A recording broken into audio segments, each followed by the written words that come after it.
what is Arnis to me? Of course, we already know that Arnis is the national martial arts and sports of the Philippines. We can already see that on our books and also at Google. But what is Arnis for me or for us? Well, Arnis is an art of self-defense in which you will gain that I do believe will be a very helpful skill in terms of unnecessary situations. Especially as a teacher, we're not the only one that will gain from it, but also our learners.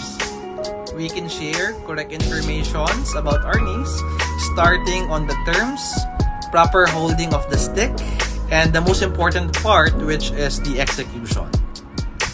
It's been a passion for so many athletes. That's why I'm very eager to learn, and I'm really looking forward on learning so much things by taking this Arnis class.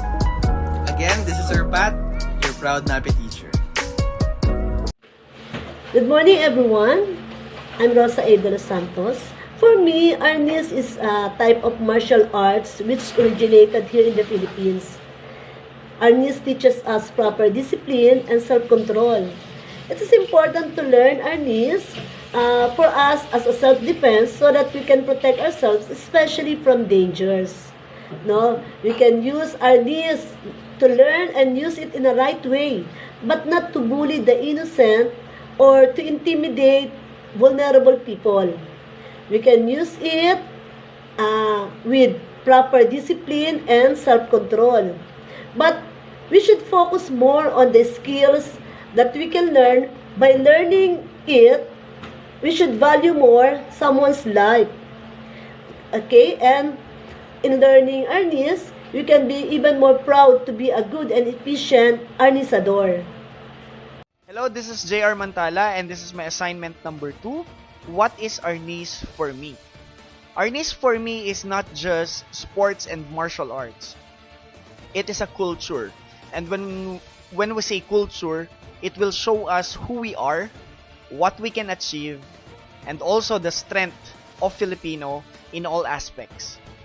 For me, Arnis is very essential because it develops your character. And also, it instills discipline. That's why, for me, it should be learned not just by few, but everyone or every Filipino. That's it. Yan, what is Arnis? So, dati ang sagot ko dito, this is the Philippines national sport and martial art. Tapos, finish na. But right now, I had this realization na everything that you will learn pala in these sports can be used in your daily lives. How?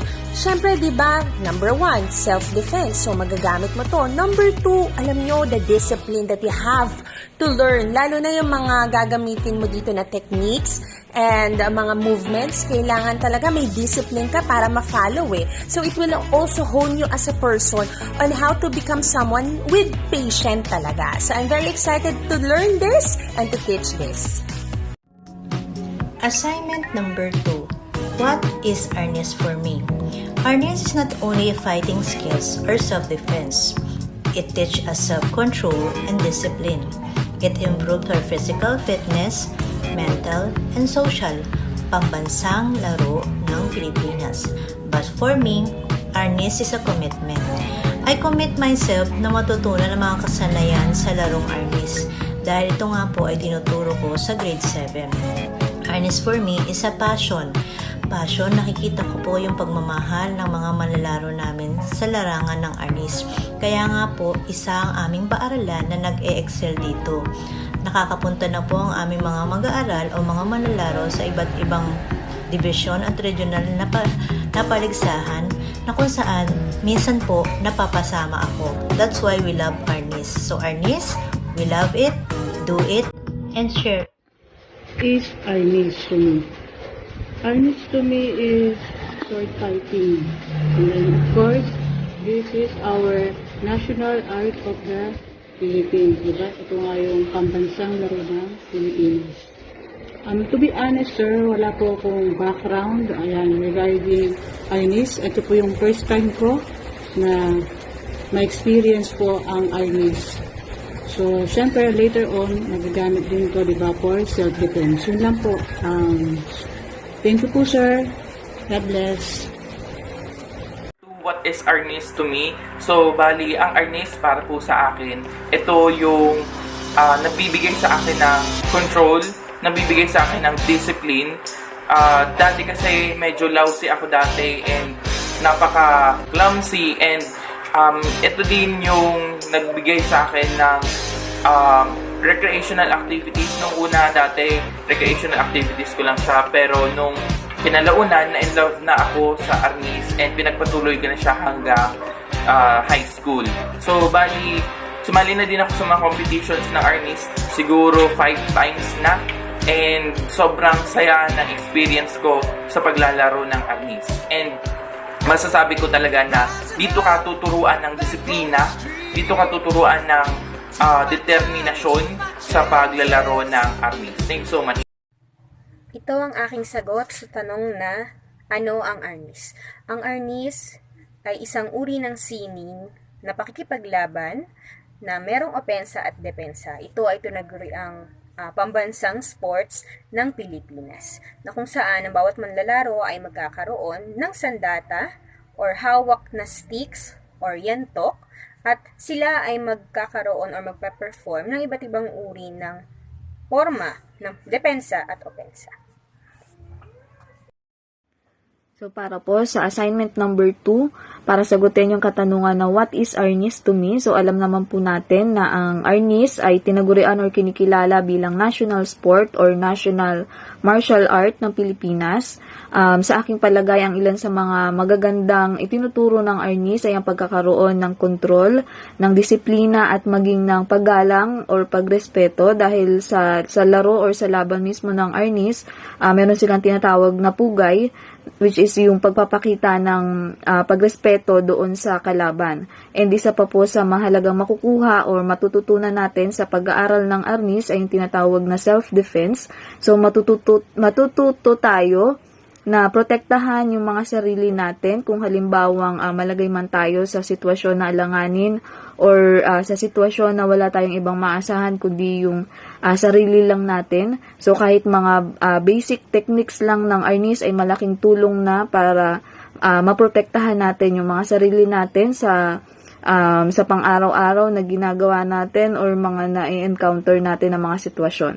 So yun lamang po. Good day for assignment number 2. What is arnis for me? Personally, I don't have experience in this martial arts. But when I was doing our first assignment, I felt the challenge of doing the right formation and proper execution. By doing so, I think we gain more self-discipline and good body control.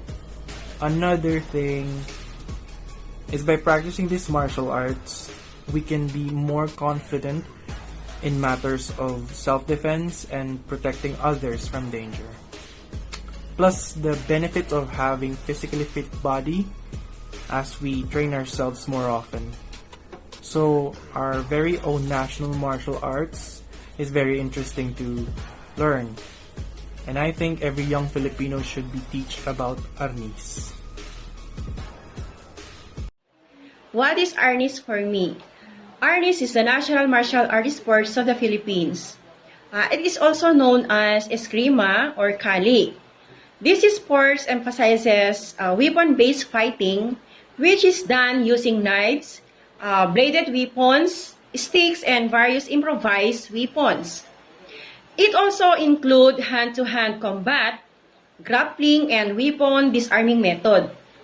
The importance of arnis is to preserve life. Arnis are known as forms of self-defense, but they are not used to bully or intimidate innocent and weak people. Arnis is a sport that originated in the Philippines, and for me, it can develop the skills, the health, discipline, and posture of the person because it It involves physical activities and positions that should be properly executed. Furthermore, Arnis can be a self-defense for the people because it can protect us from others in case of emergency and other situations that it is needed. What is an arnis for me? So, an arnis is a Filipino traditional martial arts. It is also called the kali or the eskrima. So, in fighting arnis, okay, we can use the sticks, bladed weapons, knives, and any other improvised instruments. So in arnis, we can improve our hand and eye coordination, our agility, speed, control, and body mechanics. So there are different benefits of arnis. Okay, of course, like effective self-defense. Okay, so we can also develop our mental qualities such as alertness and precision. Develop desirable characters, of course, such as self-confidence, fortitude, and self-discipline. And of course, it developed the mental strength and courage.